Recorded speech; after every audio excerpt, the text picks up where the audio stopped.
ఈనాడు చంద్రబాబు నాయుడు వరకు కూడా అందిస్తున్నటువంటి సంక్షేమాన్ని 30 రూపాయలతో మొదలైనటువంటిది ఇవాళ 4 రూపాయలు అవడమే కాకుండా 4,000 రూపాయలు అవడమే కాకుండా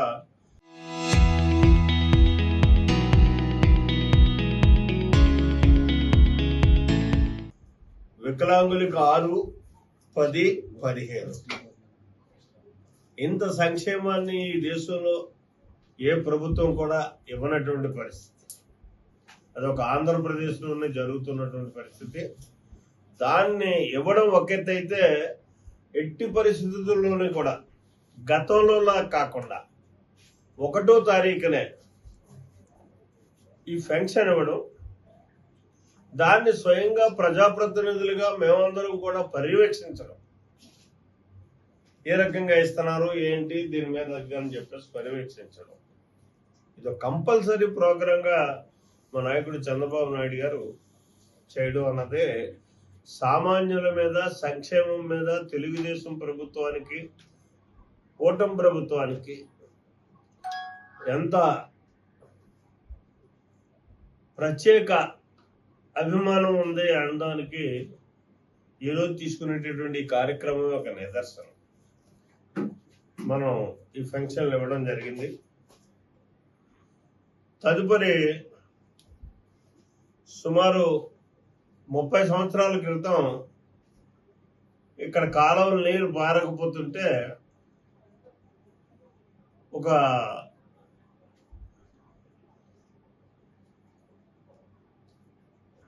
ఆ రోజుల్లో ఉన్నటువంటి టెక్నాలజీకి అనుగుణంగా సింపుల్గా ఉపయోగించి ఆ రోజు కార్యక్రమం తీసుకోవడం, కృష్ణవరానికే కాకుండా గద్దరాపల్లికి కూడా ఉపయోగపడేటటువంటి గ్రాయిన్ ఇది. అది ఫ్లడ్స్ రావడంలో అది అప్పట్లో కొట్టుకుపోవడం, తర్వాత వచ్చినటువంటి ప్రభుత్వాలు దాన్ని పట్టించుకోకపోవడం, అలా ఇప్పటిదాకా కూడా అదే రకమైన స్థాయిలో ఉండి ఏవో బోర్ల మీద వ్యవసాయం చేసుకుంటున్నారు తప్పించి వేటి నుంచి పంపులు వేసుకుని తోడుకోవడం ఇలా చేసుకుంటున్నటువంటి పరిస్థితి ఇక్కడ రైతాంగానికి ఉంది. ఇంకా పెద్ద గద్దనాబిల్లు అయితే ఓ డ్రాప్ వాటర్ కూడా దీనికి ఇంకా పుష్కర నీళ్ళలో వచ్చే అవకాశం ఉంది కృష్ణవరానికి. గద్దనాబిల్లుకి అది కూడా అవకాశం లేదు. అటువంటి పరిస్థితుల్లో మళ్ళీ దాన్ని ఇవాళ మనం చెయ్యాలి అని చెప్పి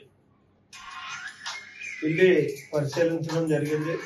అక్కడ ఎవరైతే పోలవరం వర్క్ చేస్తున్నారో ఆ సంబంధిత కాంట్రాక్టరు, అలాగే అక్కడ ఉన్నటువంటి డిపార్ట్మెంటు, మన లోకల్ డిపార్ట్మెంట్ని తీసుకెళ్ళి చూసి ఈ సమావేశానికి వచ్చే ముందే వాళ్ళందరినీ కూర్చోబెట్టి ఒక ఐడియా నేను ఇవ్వడం జరిగింది. దానికి అంటే మళ్ళీ పటిష్టంగా ఉండేలాగా, సింపుల్గా అయ్యేలాగా, ఈనాడు ప్రభుత్వం మీద భారం పడకుండా దాన్ని పోలవరం కాంట్రాక్టర్ ఎవరైతే ఉన్నారో ఆ కాంట్రాక్టర్నే చేసి పెట్టమని చెప్పి, ఇక్కడ మీ దగ్గర మిగిలిపోయినటువంటి మెటీరియల్తో మీకు డబ్బు కాదు అది, మాకేమో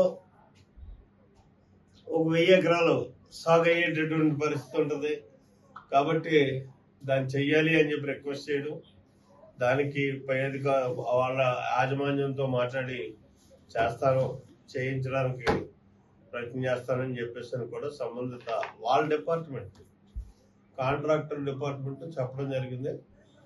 మా డిపార్ట్మెంట్ కూడా మేము కూడా మా దగ్గర నుంచి నేను కూడా స్వయంగా వెళ్ళి రిక్వెస్ట్ చేస్తాను.